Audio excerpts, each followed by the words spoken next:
Hello everyone, welcome to D School Academy. This is Zain Saleh and I'm going to teach you logic.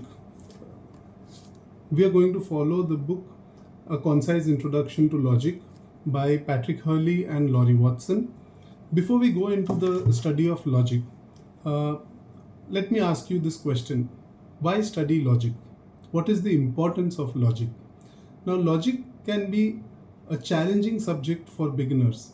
Much like learning a new language, it takes patience and hard work to master the skills necessary to truly excel at logic. Given that the kind of challenges or the kind of the nature of the subject, all right, the challenging nature of the subject, we often wonder why to study logic. Or let me put it in another way, we often ask the question, how does logic help me in the real world? Now, given that this question is raised again and again, all right, a simple example would prove or would show how this particular subject is important. So let me ask you, do you go to the gym regularly? If your answer is yes, then let me again ask you, what do you do at the gym? Probably you do a lot of running and walking on the treadmill, and then you lift weights, all right? So, why do you do this? Are you likely to encounter a treadmill, or are you likely to encounter some weights in your day to day life? Obviously, no. But you do it so that you are able to, your body is able to do these things when necessary. All right. Running on the treadmill gives you a lot of stamina. Lifting weights gives your body a lot of power to be able to encounter such similar circumstances in your life. Well then, what do you mean by doing? What is this doing logic? Doing logic in many ways is like going to the gym for your brain. While you may never be called upon to do a formal logic proof in context of your everyday activities, learning how to construct such a proof hones the skills needed for those routine activities. If asked what distinguishes between human beings from the rest of the animal kingdom, one common answer is that humans have the ability to reason in a particular way. Learning the various techniques of logic improves and perfects that very reasoning ability that is so essential to our being human. Moreover, recognizing that logic is primarily concerned with distinguishing good arguments from bad arguments may lessen some of the anxiety you have with learning this new material. It should soon become clear that you already engage in the kind of reasoning that you will learn in this particular course in time. Studying logic will just make explicit the rules of inference or reasoning that are already a part of your everyday life. For example, consider the kinds of inferences you make today just to arrive or you make just to arrive at class. The previous night, you must have set your alarm to wake up in the morning.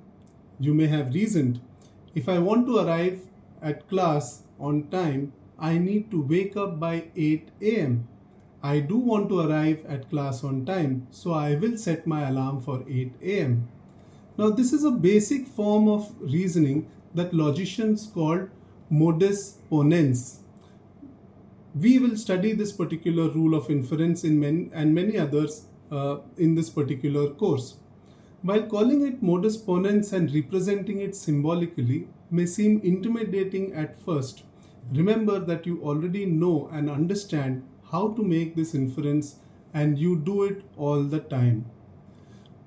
To the point, if you didn't understand this rule already or couldn't draw the correct conclusion, you would likely not be alive. That is, you would have walked off a cliff or strolled in front of a speeding car or succumbed to some other tragedy. But you stop walking when you get to the edge of a cliff. You pause at a red light and look both ways before crossing the street. And you do many other things because you realize that the importance of making inferences that are necessary to preserve your life, you are doing logic. Whatever your college major or career plans, a strong foundation in logic, in making good inferences or good reasoning and good arguments or doing logic will improve your performance. If you are interested in science, designing an experiment, testing hypotheses, drawing warranted conclusions from the evidences, all of these involve making basic logical inferences. If you are interested in business, economics, or finance, making sound financial decisions requires knowing how to make correct inferences. If you are interested in marketing, you will do well to understand the kinds of tactics that convince people to purchase the products you are trying to promote.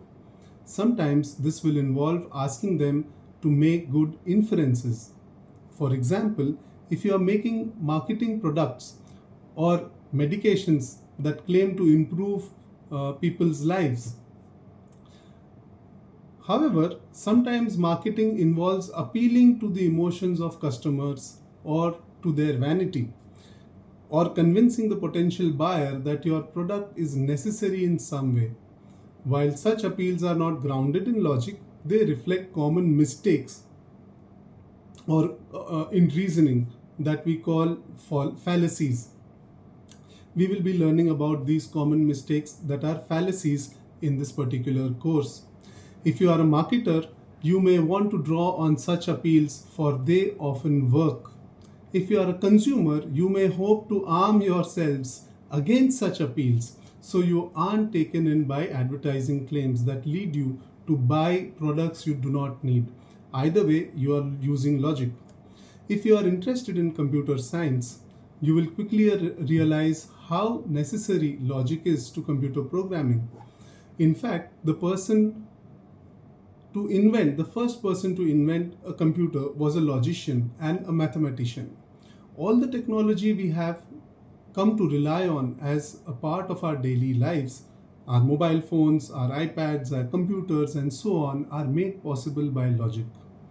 If you are interested in the humanities, philosophy, literature, arts, or history, you too rely on logic as a fundamental part of your engagement with these subjects.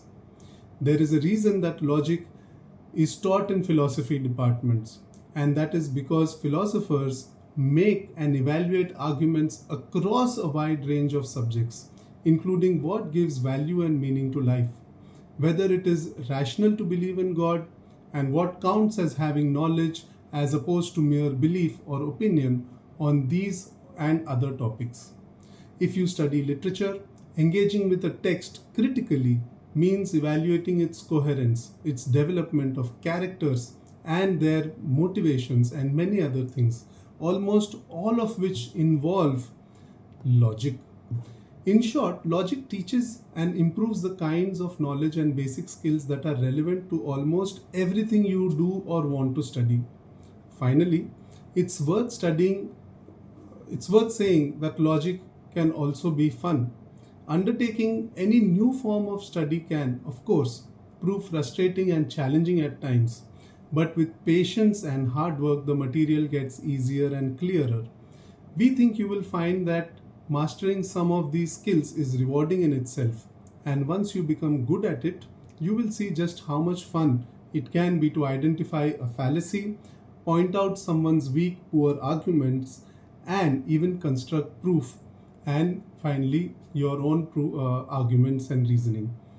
So this is my course on Introduction to Logic, which we are doing, and we are following the book A Concise Introduction to Logic by Patrick Hurley and Laurie Watson, 13th edition.